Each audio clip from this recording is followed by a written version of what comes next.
I am a voice from the dust of ancient Israel.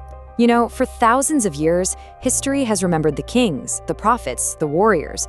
But my story, our story, it's been buried beneath the stones of ruined palaces. I am here to guide you through this explainer of our history, not as some distant, detached observer, but as a witness. We're going to uncover the true story of the Pelegesh, the women whose lives literally served as the silent, heavy currency of ancient power. Shut up until the day of their death, living as if in widowhood. Just let that sink in for a moment. This quiet, devastating sentence from the book of 2 Samuel really reveals the ultimate fate of royal women in my time.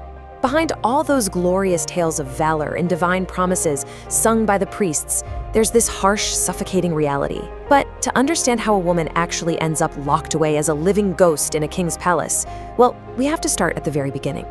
Section 1. A life in the shadows, the price of survival. In the ancient world, the birth of a daughter wasn't exactly a cause for celebration. Often, she was just another mouth to feed when the bread was already running out. During a famine, a daughter simply became a calculation for a starving family.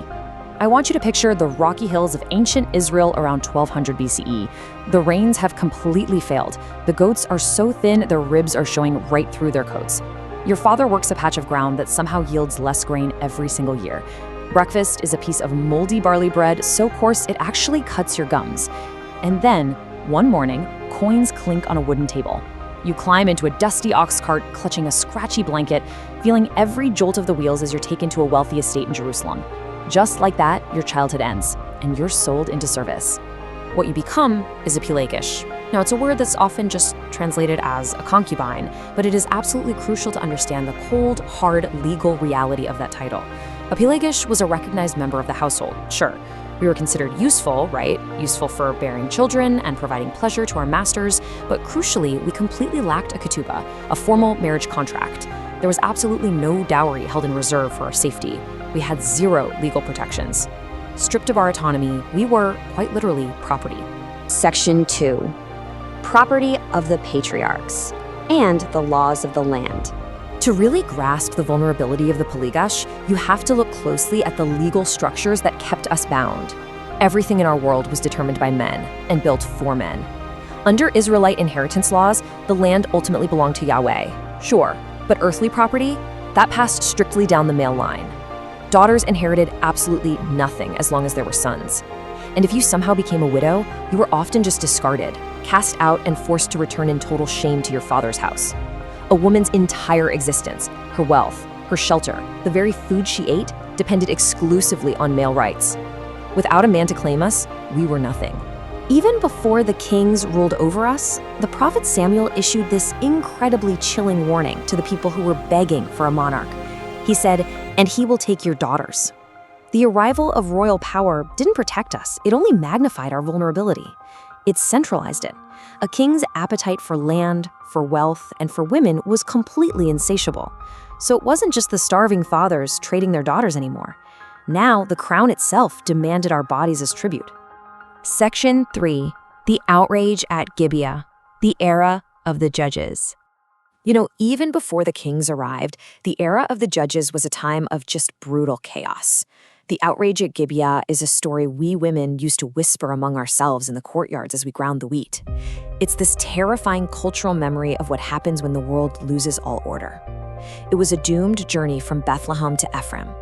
A Levite's concubine had actually fled her husband's harshness, desperately seeking refuge back with her father. But the Levite came to retrieve her. On their way back, they sought shelter for the night in the Benjamite city of Gibeah. They were taken in by an old man, but at nightfall, the treacherous men of the city's surrounded house, like wolves. The mob outside beat their fists against the heavy wooden door, shouting into the dark, "Bring out the man who came to your house, that we may know him." They intended to violate the male guest. So to prevent this attack on a man's honor, the host did something practically unthinkable today. He actually opened his doors and offered up his own virgin daughter, along with the Levite's concubine, to this violent mob. Male honor was preserved entirely at the expense of female flesh. The aftermath of this is, well, it's almost too devastating to even speak of, but we really can't look away. The concubine was abandoned to the mob for the entire night. At dawn, she was found collapsed on the cold doorstep, her hands desperately reaching out for a threshold that remained closed to her. Her husband then placed her broken body on a donkey, took her home, and dismembered her into 12 pieces, sending them throughout Israel to spark a bloody civil war. She never spoke a single word in her own story. She was a victim, a sacrifice, and finally, a gruesome message. Section 4. Pawns of the King and the Royal House of David. If the time of the judges was defined by chaotic violence, the era of the kings brought something different: organized political cruelty. Which brings us to the palaces I came to know so intimately. Here in Jerusalem and the 10th century BCE, the massive stone walls of King David's court really offered this illusion of protection. We were 10 concubines, chosen to serve the great king.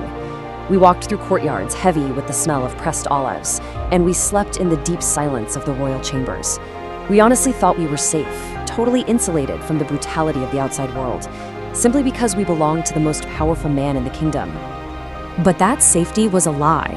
When David's own son, Absalom, rebelled and marched his army right on Jerusalem, the king fled in terror. The scriptures actually say, "So the king left, followed by all his household, except 10 concubines whom he left behind to look after the house." We were left behind. And not as guards. I mean, how could 10 women defend a palace against an army of seasoned soldiers?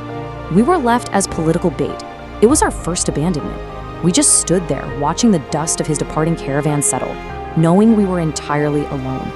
When Absalom took the city, he immediately sought the counsel of Ahithophel, and the advice was a cold, calculated political maneuver.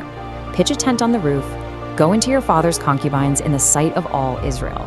Strengthen the hands of your followers. Our violation wasn't born out of passion at all. It was a public spectacle, a strategy designed solely to shame his father and solidify his own claim to the throne. The roof of the palace, open to the sky, and the staring eyes of the entire city became the exact site of our ruin. Our bodies were simply the battlefield where men fought for power. Section 5. The Second Abandonment, the Return of the King. Eventually, Absalom was defeated. The rebellion was completely crushed, and King David returned in triumph to Jerusalem.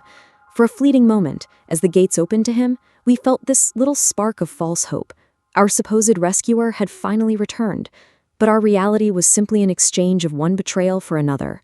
First, we were left behind by David to face the brutal violence of his son, and then came the second abandonment. Because when David returned, he didn't offer us any comfort or justice. Because we had been touched by his rival, we were suddenly defiled in his eyes. He punished us for the shame inflicted upon his own honor. The crucial point you really have to grasp here is the cruel logic of the era's honor-shame code. In our world, sexual defilement transferred shame directly to the male owner. The victims, completely innocent and defenseless, bore the full weight of the social stigma. We were treated as irreparably damaged goods, basically a blemish on the king's glorious legacy. David protected us by literally sealing us away, shutting us up until the day of our death, living as if in widowhood while our husbands still breathed. It proved a terrifying truth. In a patriarchal monarchy, protection and imprisonment are often the exact same thing. Section 6. Hearing the silenced voices, the legacy of the Pelegish. History absolutely loves to remember the grand battles of men. It loves the triumphant story of the humble shepherd boy who becomes a great king. But what of the women whose lives were crushed beneath the wheels of that history? Just as David locked away his concubines, there's actually another story in the texts about a wise woman of Abel. She boldly negotiated with David's army to save her city. She demanded to be heard, calling herself a mother in Israel. This beautifully yet sharply contrasts with the fate of the voiceless concubines. You see, to deny a woman her freedom and her right to be a mother, exactly as David did to his 10 pelagists, is to destroy the very future of the nation itself.